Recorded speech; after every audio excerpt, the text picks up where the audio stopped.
नमस्कार। खबर हिमाचल से के फेसबुक पेज और यूट्यूब चैनल की इस विशेष प्रस्तुति साहित्य वीथिका में आज की कवित्री हैं संध्या नवोदिता। संध्या नवोदिता बहुमुखी प्रतिभा की रचनाकार हैं। संध्या कहानियां भी लिखती हैं, कविताएं भी लिखती हैं, अनुवाद भी किया है, लेकिन उनका जो मूल रचना कर्म है वह कविता में है। हिंदी के विभिन्न पत्र पत्रिकाओं में उनकी कविताएं बराबर प्रकाशित होती रहती हैं। संध्या नवोदिता एक सक्रिय संस्कृति कर्मी भी हैं, इलाहाबाद में रहती हैं और जहां भी अन्याय है, अत्याचार है, शोषण है, गैर बराबरी है, असमानता है, जहां मानव मूल्य खतरे में है, जहां मानवाधिकार खतरे में है, वहां संध्या नवोदिता पूरी तत्परता के साथ खड़ी रहती हैं। और यही वह जमीन है जहां से संध्या अपनी रचनाओं के लिए शक्ति अर्जित करती हैं। हिंदी में अनेक ऐसे लेखक हैं जो सत्ता के साथ कदम ताल करते हुए देखे जाते हैं।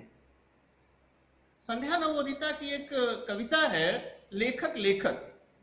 अगर हम उस कविता को देखें तो हम उनकी काव्य दृष्टि से भी परिचित हो सकते हैं और जिससे बाद में उनकी कविताओं को ठीक से समझने में, उनकी कविताओं को ठीक से व्याख्यायित करने में हमें मदद मिलेगी। वो कविता है लेखक लेखक। लेखक लेखक तुम किसके साथ हो? जनता मेरे लिए लड़ती है, मैं आकाओं के साथ हूँ। लेखक लेखक तुम किसके पक्ष में लिखते हो? जनता मुझे पढ़ती है, मैं अपने आकाओं के पक्ष में लिखता हूँ। लेखक लेखक तुम किसके लिए जीते हो? जनता मुझे बनाती है, मैं तो सिर्फ अपने लिए जीता हूँ। लेखक लेखक तुम जनता के ही खिलाफ क्यों हो? क्योंकि मैं फले फूले दलों के साथ हूं। लेखक लेखक तुम लेखक नहीं दलाल हो। संध्या नवोदिता स्पष्ट रूप से ऐसे लेखकों को दलाल घोषित करती हैं। यहां हमें धूमिल याद आते हैं। धूमिल की काव्य पंक्ति है कि अगर जिंदा रहने के पीछे सही तर्क नहीं है तो रामनामी बेचकर या रंडियों की दलाली करके रोजी कमाने में कोई फर्क नहीं है। मित्रों, संध्या नवोदिता की प्रतिबद्धता जनता के प्रति है। संध्या नवोदिता जनता के लिए लिखती हैं, जनता उन्हें पसंद करती है, क्योंकि साहित्य में अगर आप जनता को हाशिए पर ढकेल देते हैं तो जनता भी आपके साहित्य को हाशिए पर ढकेल देगी। चूंकि संध्या नवोदिता सत्ता के प्रतिरोध में खड़ी रहती हैं, इसलिए उन्हें आसानी से देशद्रोही घोषित किया जा सकता है। लेकिन संध्या का जो देश है उसमें पूरे देश का संघर्ष है, उसमें किसान हैं, मजदूर हैं, बेरोजगार हैं, उसमें किसान का खून पसीना, मजदूर का खून पसीना शामिल है। जैसे कि विभिन्न राज्यों, वहां की बोली भाषा, विभिन्न जो पहनावे हैं, खान पान, रीति रिवाज, सबको मिला करके देश बनता है। ठीक वैसे ही संध्या नवोदिता की कविता का जो देश है वह संघर्षों से निर्मित होता है, आम आदमी की आकांक्षाओं से, आम आदमी के सपनों से निर्मित होता है। देश देश कविता की एक दो पंक्तियां बड़ी मार्मिक लगती हैं कि संध्या कहती है कि चुनौतियों से टकराती मेरी जिजीविषा हो, देश तुम मेरा प्यार हो। मित्रों, ये कहने का साहस बहुत कम कवियों में होगा और ये कोई लफाजी नहीं है। ये एक संवेदनशील कवित्री के मन की जैसे कि इच्छा हो, पीड़ा हो, जो उनकी रचनाओं में व्यक्त हो रही है। संध्या एक साथ विद्रोह और प्रेम की कवित्री हैं। मेरी ये बात हो सकता है कि कुछ लोगों को विरोधाभासी लगे, लेकिन हमारे यहाँ कविता में यह परंपरा है। अनेक ऐसे कवि हैं जो एक साथ विद्रोह और प्रेम के कवि हैं। कबीर एक साथ विद्रोह और प्रेम के कवि हैं। निराला, केदारनाथ अग्रवाल, नागार्जुन, ऐसे अनेक कवि हैं। शमशेर बहादुर सिंह, जिनके यहाँ प्रेम भी वर्णित है और उन्होंने विद्रोह की भी रचनाएं की हैं। संध्या नवोदिता की जो कविता सुनो जोगी सीरीज की हैं, उनमें आप प्रेम को महसूस कर सकते हैं। उसमें आप कवयित्री के मन की जो पीड़ा है उसे आप महसूस कर सकते हैं। और उसमें संध्या एक जगह कहती है कि प्रेम दरअसल अस्वाभाविक मृत्यु का दूसरा नाम है।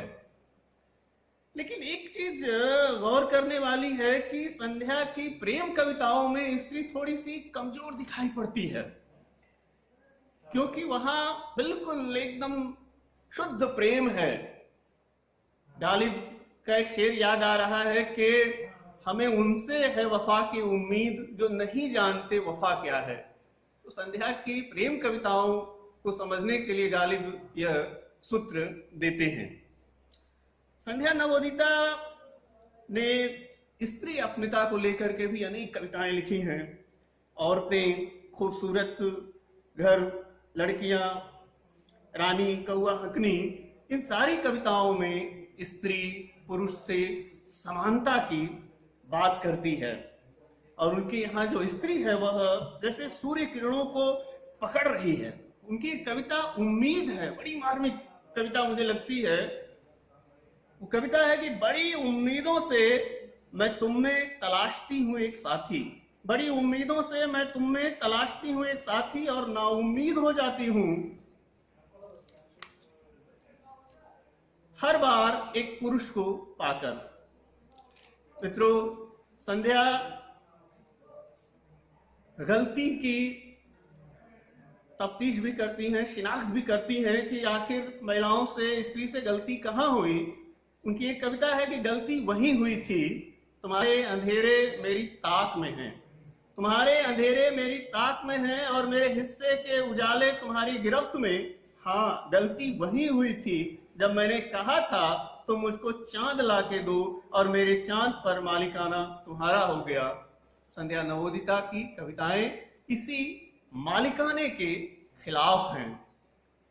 संध्या नवोदिता आज के अपने साथी कवियों के साथ, लेखकों के साथ कदम से कदम मिला करके हिंदी कविता को, हिंदी साहित्य को निरंतर समृद्ध कर रही हैं, और हिंदी कविता, हिंदी साहित्य के भविष्य के प्रति हमें आशान्वित करती हैं। नमस्कार दोस्तों, खबर हिमाचल से के फेसबुक पेज और यूट्यूब चैनल से जुड़े हुए सभी दर्शकों का इस कार्यक्रम साहित्य वीथिका में हार्दिक स्वागत है। आज इस कार्यक्रम में मैं अपनी कुछ कविताएं प्रस्तुत कर रही हूं। मैं शुरू कर रही हूं। कविता का शीर्षक है गलती वहीं हुई थी। कि तुम्हारे अंधेरे मेरी ताक में हैं, तुम्हारे अंधेरे मेरी ताक में हैं, और मेरे हिस्से के उजाले तुम्हारी गिरफ्त में। हाँ, गलती वहीं हुई थी, हाँ, गलती वहीं हुई थी जब मैंने कहा तुम मुझको चांद लाके दो, और मेरे चांद पर मालिकाना तुम्हारा हो गया। अगली कविता है खूबसूरत घरों में। खूबसूरत घर बन जाते हैं खूबसूरत औरतों की कब्रगाह। खूबसूरत घरों में उड़ेल दी जाती हैं खुशबुएं हजारों हजार मृत इच्छाओं की बेचैन गंध पर। करीने से सजे सामानों में दफन हो जाती हैं इच्छाओं की तितलियां। सब कुछ चमकता है खूबसूरत घरों में औरतों की आंखों के अलाव से। और इसके बाद मैं आपको सुना रही हूँ सुनो जोगी श्रृंखला की कुछ कविताएं। इसका शीर्षक है लड़ाइयाँ बहुत क्रूर होती हैं। तो सुनो जोगी। लड़ाइयाँ बहुत क्रूर होती हैं, और जब प्रेम में युद्ध होता है आत्माएं खींच ली जाती हैं। जब वाक युद्ध जीतते हैं उसी पल मित्रताएं हार जाया करती हैं। जब प्रेम के लक्षण ढूंढे से ना मिलें व्यभिचार की काली छायाएं डस चुकी होती हैं। छल, छद्म, धोखा और फरेब किसी मोह के शब्द नहीं। ये युद्ध की रणनीतियां हैं, बार बार तोड़ना और हमेशा तोड़ते ही जाना, अंततः फूलों का हमारी जिंदगी से विलुप्त हो जाना है। सभी कहानियां अंत तक नहीं पहुंचती, सभी कहानियां अंत तक नहीं पहुंचती। कुछ उसके जरा सा पहले ही हमेशा के लिए अधूरी अनकही छूटती हैं। सुनो जोगी, सुनो जोगी, रात के अंतिम पहर भी कुछ पंछी चहचहाते हैं और चोंच भर शांति की खोज में नींद गवाए जाते हैं। अगली कविता है एनेस्थीसिया। तो सुनो जोगी, जब तुम प्रेम तोड़ना धीरे धीरे तोड़ना, भरोसा तोड़ना तो पहले एक छोटा एनेस्थीसिया देना। जोखिम भरे ऑपरेशन में भी मरीज को कहा जाता है चिंता की कोई बात नहीं। जहर भी मीठी खीर में देने का आत्मीय रिवाज है। मर रहे व्यक्ति के मुंह में जल दिया जाता है, ये जानते हुए भी कि जल अब जीवन नहीं दे पाएगा। हम मृत्यु भोज करने और खाने वाली जमात हैं। कठिन और अधूरी चढ़ाइयों में कहते हैं बस जरा और। अपने युद्ध हारे हुए वीरों की शौर्य गाथाएं गाते हैं। वैसे मुझे आज ही पता चला कि दिल टूटने के लिए होता है। भरोसा एक किताबी बात है और धोखे पर टीवी सीरियलों और फिल्मों का एकमात्र कॉपीराइट नहीं है। और इस पूरे वाकये में तुम्हारा नाम महज एक इत्तेफाक है। और अगली कविता है फिर इसी श्रृंखला की, सुनो जोगी। सुनो जोगी, मैं एक ऐसी भाषा इजाद करना चाहती हूँ जो तुम्हारे हृदय तक पहुँचे। मेरे आंसुओं में हो इतना खारापन कि तुम्हें जिंदगी का नमक दे सकें। मेरी मुस्कान में दहकें सितारे, जिनकी रोशनी एक सड़क बनाए जो सीधा तुम तक आती हो। सुनो जोगी, दुनिया एक विराट भूल भुलैया है। सुनो जोगी, दुनिया एक विराट भूल भुलैया है जिसे हमारे लहू की अनगिनत नलियां जोड़ती हैं। मैं इन्हीं में डूबती उतराती हूँ। तुमसे मिलना खुद से मिलना है जोगी, तुमसे मिलना खुद से मिलना है जोगी। मैं अपने ही वियोग में बहती हूँ, अपनी ही छाँव में नरम होती, अपनी ही धूप में जलती हूँ। सुनो जोगी, मुझे अपना पता दे दो। सुनो जोगी, मुझे मेरा पता दे दो। और ये कविता है जोगी तुमको खोज रही हूँ। जोगी तुमको खोज रही हूँ, सर्द सुबह में, नम आँखों में, उगते सूरज, चांद रात में, सप्तपर्ण की खोई गंध में, सांस बंध में, बेचैनी में, आवाजों में, वीराने में, सबसे सुंदर अफसाने में। सड़क गली में, रात घनी में, चौराहे पर हर आहट में, नीलकंठ के नीलेपन में, तेज कदम में, धीमेपन में, उल्टे चलते सीधे बढ़ते, राग में, सुर में, गीत की धुन में, दिन के पहर में, सांझ नगर में, याद की हर एक तेज लहर में। जोगी ये मन भूत बसेरा, जोगी ये मन भूत बसेरा, अंधी गली में चक्कर काटे, बार बार बस उसे पुकारे जिसने मन को छील दिया है। खुशी का जुगनू विदा हुआ है, छोड़ के काला घना अंधेरा। जोगी रात नहीं बीतेगी, जोगी रात नहीं बीतेगी, उजला सूरज चला गया है, नींद का पंछी दर्द के घर में तड़प रहा है।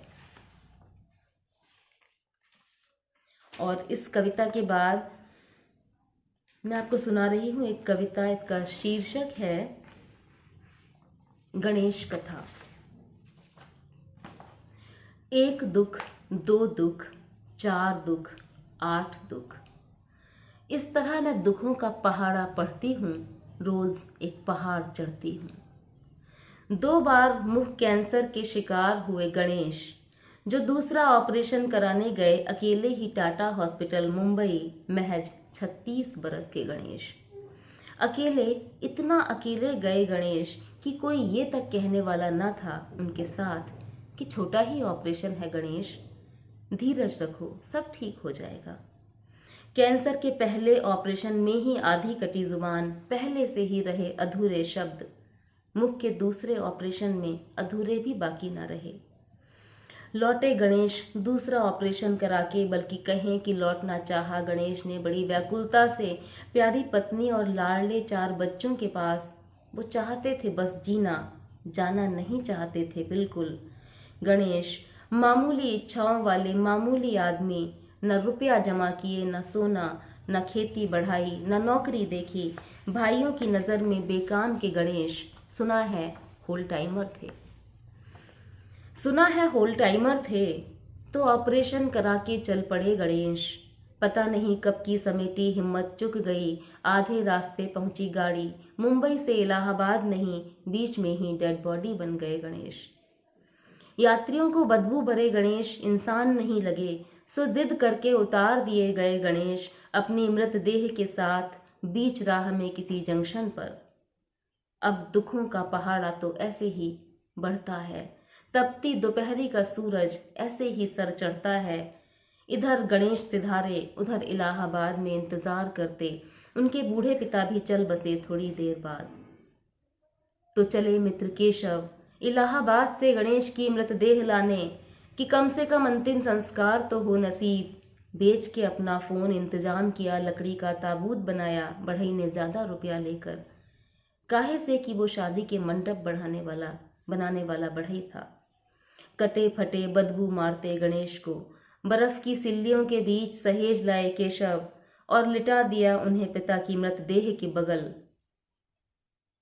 गणेश के नन्हे पुत्र ने उस रात 2 पिताओं को अग्नि दी।